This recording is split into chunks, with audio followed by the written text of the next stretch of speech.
Hello, hello, and welcome to this episode of the Be Free podcast. And I am so excited today to have someone. I absolutely love this angle of looking at things. We have the lovely Anise Frost with us today. And Anise is a coach for parents of teens.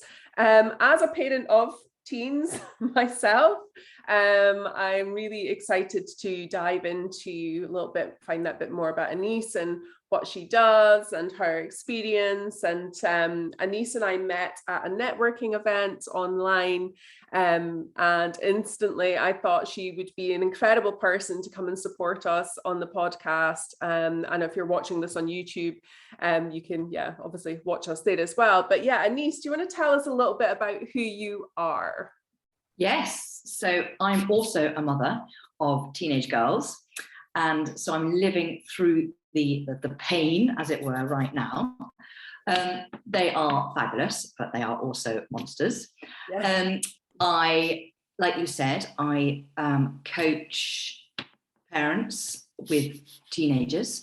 So I kind of do a bit of training and coaching, and to support parents going through, I think it's the transition from child to adult. And then I also use my NLP background as well. So I'm a practitioner in NLP, which allows me to generally focus on the teenagers themselves, going through their anxiety, exam stress, which often comes up, confidence with peer pressure, confidence with friendship. So that's where NLP can really work so beautifully. And then my own link with the teenagers is I still tutor them maths, which is like one of my favorite subjects out there. And I love that. And also like lets me kind of like get to know what's going on with them. And I also tag on a little bit of life skills with them as well. Yeah. I have an amazing dog, which helps me with getting out there. And I've just started dancing again. At the age of 46, I've started going clubbing again. Love it. So what kind of dancing are you doing? I just found this club in London that is only for over 30s. It's brilliant. It is literally like dancing in your own kitchen, but with lots of other people and beer on tap. It's fabulous. It's such a brilliant atmosphere. I love it. It's once a month and it just tops me up for the month. It's awesome. Brilliant. Cool. Yeah. Embracing the inner child and movement and tapping back. Absolutely. Yeah. So cool. Yeah. I love, when we met, you gave the impression of kind of loving these teenage years. And I know that's not kind of everyone's experience, but can you tell our listeners a little bit about what kind of that passion for those challenging years is all about? I find it really quite a fascinating couple of years, and I know how painful they can be, and obviously there's the pain when I'm with my own teenagers, but sort of in my coaching and training with that hat on, I'm able to look at what's going on, the journey. So basically it's like, this is the hard thing I think for parents, is the teenagers literally go from, you put them to bed one night and they're like this, your little boy or your sweet little girl. And literally it feels like the next morning they have dumped everything. You don't exist, the world doesn't exist. They have totally done a massive detox overnight. And it's so painful because we as adults and mums and dads, we're the same people, but our children are going through this huge transition. And it is really complex and it takes a lot of guts from both sides to navigate it healthily. And it is like a roller coaster. And that's why I just feel it is, I think it is so important to, in a way, do it well without putting pressure on ourselves, but to do it as well as we can together, parent and child. It's like, it's a relationship, rebuilding that relationship again. Yeah, I think that is so challenging, and it's really interesting you saying that about waking up one morning. My eldest came home from, she lives in another city, so she'd come home recently, and she said that about our youngest. She was like, "Oh my gosh, what has happened? Like literally since the last time I was home, she's like so different." And my youngest is 12, and it like as you say, I like this morning I went in and woke her up and gave her a little cuddle and a kiss, and I'm like taking advantage of the, you know, the sleepiness before she fully surfaces. Yes, exactly. Before that other goes, no, don't hug me. I know. Yeah, my hair, fix the curl in my hair. That was the issue this morning. It's not staying properly. I'm like, I know. looks good to me. Yeah. It's definitely challenging, but God, it's important. Yeah, definitely. So I think, as you say, yeah, because you want to, like, I really want to maintain that relationship with my daughter, and have a really positive relationship, because we always have. But I know that through your research and kind of looking at the teenage brain, that you've come up with these archetypes of teenagers that they tend to fall into. And I wondered if you could explain a little bit more about that, because I'm sure people will then begin to kind of resonate with maybe who they were as a teen, or, you know, in their life. No, the research, I tell you, the first thing the research did for me was gave me so much reassurance. Like, oh, okay, so I don't just like have a schizophrenic child, you know, because you do sometimes think, what happened? You feel bemused as a mum, because this child is one moment the child you recognize, and then the moment then they're not. And the research into the development of the brain just gave me like an understanding of the behavior that I was seeing. Yeah. It allowed me to see why they were doing risk taking, why they were making poor decisions, why they were so emotionally charged, why the communication suddenly went from being quite straightforward to suddenly no communication, or outrage, like rah, fire right in your face. And also just this kind of like negativity, you know. They used to, like you say, bounce out of bed and be like, hi, and now all of a sudden everything is just and the research allowed me to kind of understand that so basically this is the teenage brain, and it's all the technology has allowed us to really understand what's going on a bit more than we used to even 10, 15 years ago. And it's like the bit here, the prefrontal cortex bit, is the bit that as adults allow us to make really good decisions. It allows us to bring in all the data and go, okay, this is the decision we need to make, and these are the consequences. Teenagers don't have that going yet, so no wonder they make poor decisions. Also, this allows us to have like empathy with other people. They don't have that access. So when we think that our child is some sort of, I don't know, sociopath, that's what I think, it's not. It's just it's not that they don't care about us. It's just sometimes they can't access that empathy, which we as adults just take for granted. That why don't you think about other people? Because, and it's not that they're choosing not to. It's just sometimes they just can't get to that bit of the brain. There's lots to it, but they get a flood of like an emotional hijack, and they just can't access that. Oh, I wonder if mum would be really, I wonder why she should be really upset. They can't quite get there.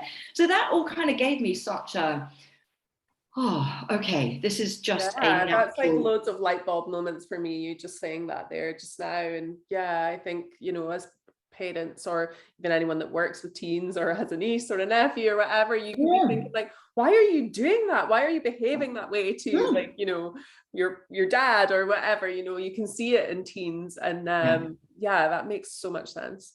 No, it was really it kind of gave me hope as well, because the teenage brain is constantly changing, which means they are going in one direction. And I think this is why I started doing this work, was because if you realize the teenage brain is changing all the time, if we get on the train with them and we notice that like you said about the archetypes, like they often manifest or they exhibit behaviors which you can, the non-communicator, the one that's trying to work out who they are, but by going into themselves. And then there's the ones who are trying to work out who they are, because that's all they're trying to do. All they're trying to do. She says it so simply. That's all they're trying to do. The other ones who are trying to work out who they are by going out into the world, going to every party, doing everything under the sun, just to kind of experience what the world's about. And then there's the ones that, which is a sort of typical thing, you know, they burn all their bridges, they fight with everybody, they slam the doors, they don't come home, they break stuff in the house, all of that. And it's like breaking down the things that tell them who they were when they were 11, and they're like, I am not that anymore. And they all do it in different ways. And they're just trying to work out, what does it mean to be me in this world? And it's highly, highly complex for them. And they do behaviours that we don't understand, or we don't like sometimes. But again, understanding that gives us some way of helping them through it. Yeah. And I think that can really give support to parents. Yeah, no, I think that's great. Just thinking about that. I love that way that you've explained how they might kind of display this behavior, either from going inwards, like as you said, the non-communicator, or experiencing the world, or burning the bridges. And I think, yeah, I've seen attributes of that in each of my teens, as they transition through that period in time. We've got 2 past the teens now, but yeah, it is really, and I love that as well, because even thinking back to my sister and myself when we were teens, you know, so different, and, you know, raised by the same parents, you know, living in the same home. But as you say, yeah, I think I was more the go out, experience things, and do all of that, experience the world. And my sister was probably more the kind of non-communicator, going inside herself, trying to figure out who she was. So that's really quite interesting. Emma, if you're listening or watching, I sorry, just to throw you into the conversation there. But yeah, no, I think even, yeah, as I say, with my own children, just knowing, like, yeah, we're all different, aren't we? Yeah, and how exactly. we do that. Amazing. So obviously you've mentioned your dancing, and I know you've got a bit of a zest and enthusiasm for life. So that must really help you in kind of supporting people through this challenging period of time and supporting their relationships. Can you tell us a bit about, you know, why these sessions work so well? And yeah, I think, do you know, one of the things I find with parents of teenagers is often it can be a really isolating time for them. So I think when our kids were like 2 or 3, we used to sort of, what my experience was of parents is that there was an openness to discuss, oh gosh, is your one throwing a tantrum too, or is your one trying to pulling all the toys out of their friend's, you know, hand? Are they going through that stage? Oh yes, so is mine. And there was a kind of camaraderie, just an empathy and understanding of where we're all going through, and we were all in it together, and terrible twos.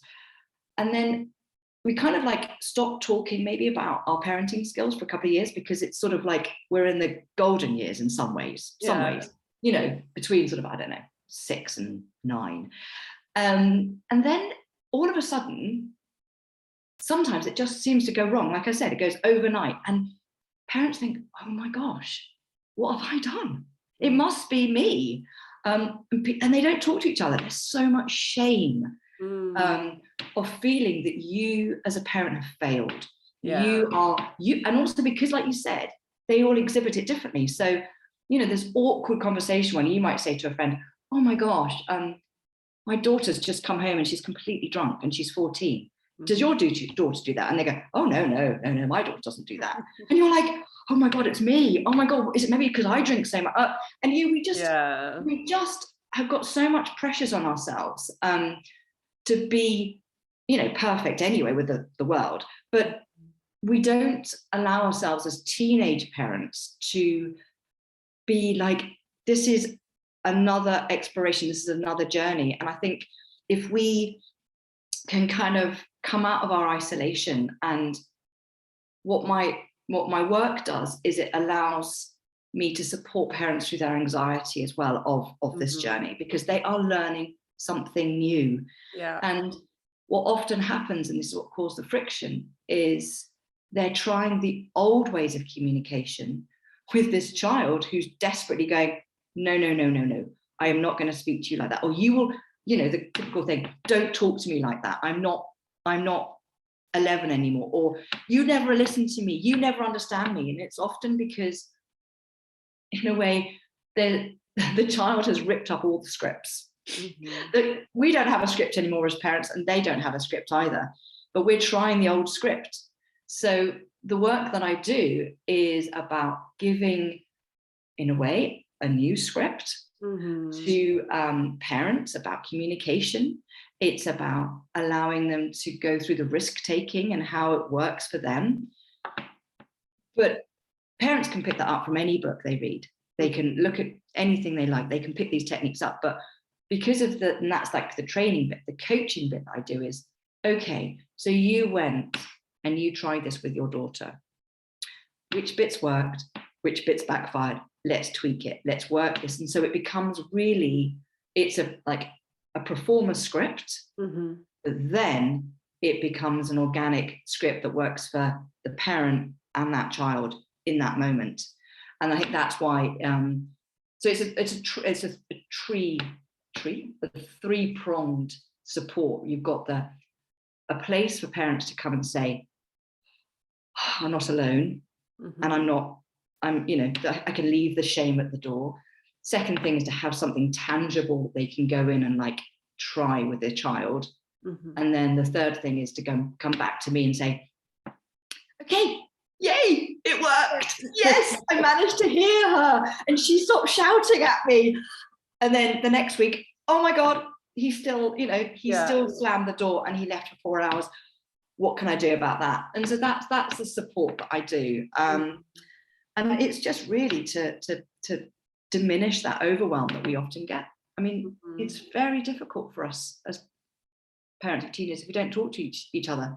Yeah. And find support, I think.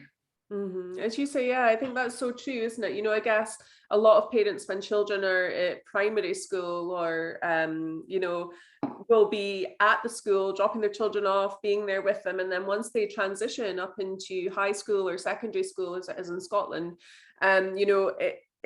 you kind of lose that interaction, as you say, with other parents. And you don't have that network. And I guess a lot of parents have returned to work and they're, have different priorities. So there's not that time for connecting with others. So yeah, I think the work you do in the world is so important and powerful. And I know there's probably many people listening who would appreciate some support as they go through this time, because it is challenging, as you say, but I think normalizing the challenge and transition is so important. Yeah.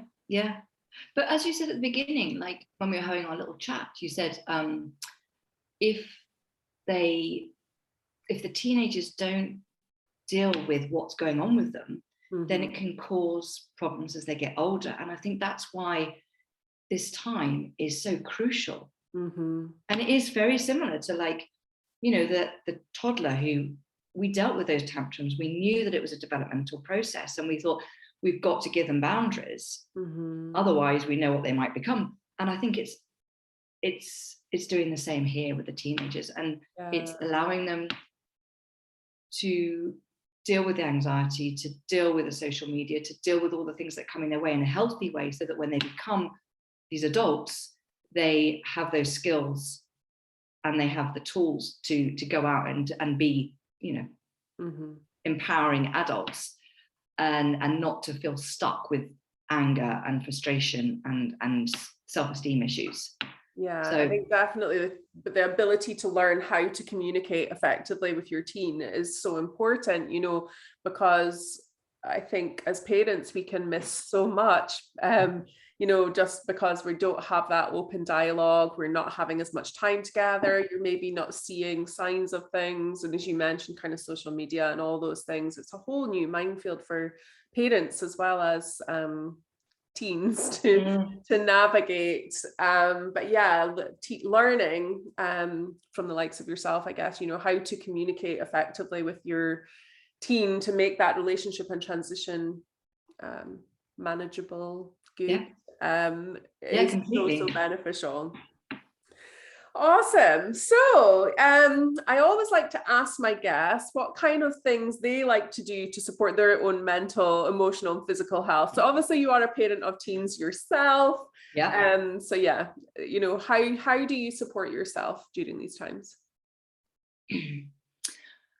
So I have done for quite a few decades now, which is meditation. And so I use the TM meditation, sort of allows me just to settle down into still that mind that's going 1,000 miles an hour. And it also stills the emotionals as well. Particularly if I've just had a fight with my teenager and I just didn't know what just happened. It just like exploded, and to kind of giving myself that space to breathe again, and that keeps me balanced, ready to go and not take it personally, and to go out again and be like, okay, what just happened there?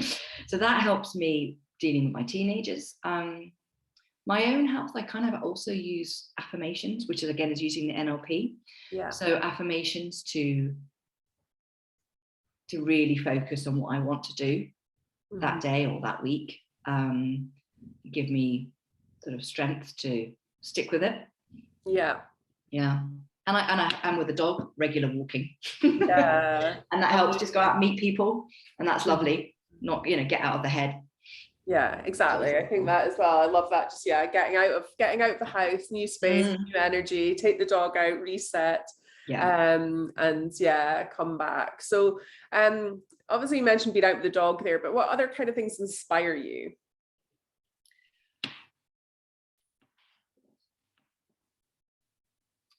I think what inspires me is actually is people. People inspire me. I'm very drawn and motivated by people who are able to get out of being comfortable. And comfortable doesn't necessarily mean happy or it's okay, but it's what kind of works. It might be toxic, but those that kind of step out of that comfort zone and have the strength, and also okay to be vulnerable. I mean, I'm really a big Brene Brown fan, and her sense of just getting out there and trying something new. And I think that's what I get inspired by my clients, because they want to try something new, and it can be incredibly hard for any of us to let go of what we've felt it worked, and to try something new. And that inspires me to keep growing and wanting to refine, let's put it that way. Beautiful. Yeah, I absolutely 100% agree with the clients inspiring. I am exactly the same. The people that I work with move me and are so incredible, as you say, just people embracing change and, looking to step into the discomfort, and as you say, that vulnerability as well. We actually just did Brené Brown's book in my Be Free community membership. That was our book club book last month, her latest one, Atlas of the Heart.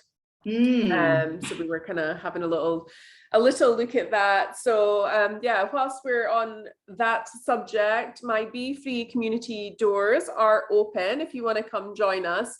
And obviously Anise has spoken about meditation there. That's kind of the core of the community space, along with, as you mentioned here, trying new things, coming into a space where you can feel held, you can feel connected with like-minded people, and travel that journey, learning new things, learning new skills, each and every month. And I think if I am right in thinking, when this podcast goes out, we are actually looking at boundaries that month.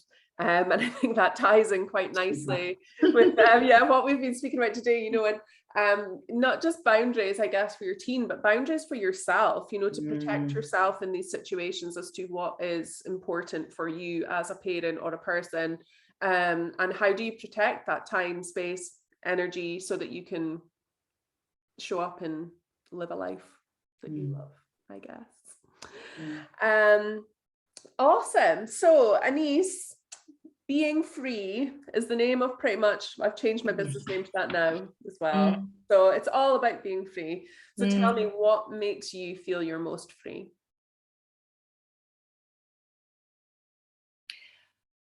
I think the times I felt most free is when I'm not in my head.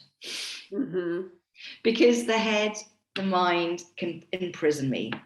And I think if I am, and it can be small things, it can be me. I went to a sandy beach there before the Easter weekend, and sitting on the dunes, looking out.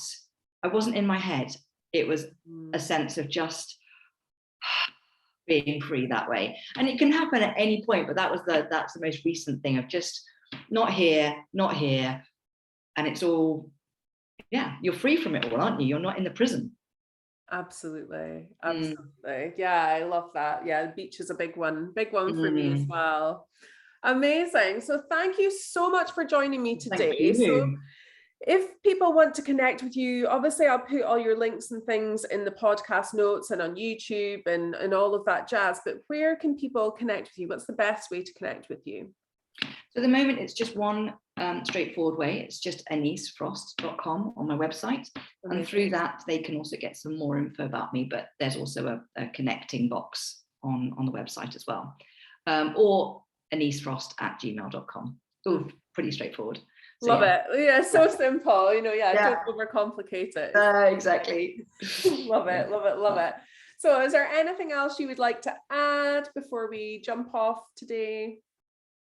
No, I think what you're doing, Susie, is incredible. Giving people that space to come together, be with like-minded people and be free. I think it's awesome. Thanks. Cool. Well, I cannot wait for us to connect again in the future. I know that many people will resonate with and find support in what you have just shared today. So I really appreciate you doing that and taking time to connect with me. And reach out to Anise if you need support as you go through the teenage years. She can be. That'd be great. Amazing. Perfect. Well, I will look forward to seeing you soon, and until then. Bye. Bye.